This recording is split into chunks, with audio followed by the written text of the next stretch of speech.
Young too much. The biggest shaki. Komarema champion MB fire.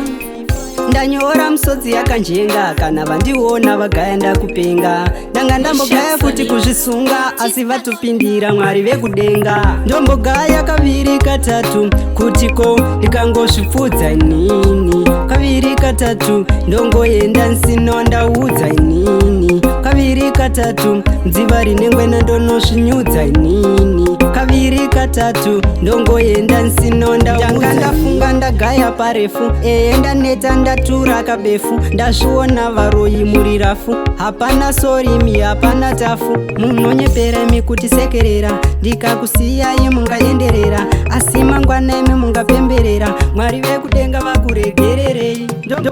Ndombogaya kaviri katatu kutiko ndikangozvipfudza inini. Kaviri katatu ndongoenda nsino ndaudza inini. Kaviri katatu dziva rinengwena ndonozvinyudza inini. Kaviri katatu ndongoenda nsino vanga vatouya imi vatoronga vatotumira futi iri nyanga. Ndatongoyona imi ichiri kudanga kani imi akasike kutanga. Ndaigona ndaidzorera bati simba rakanditarira. Mwari vekudenga vachapindira ndokumbirawo.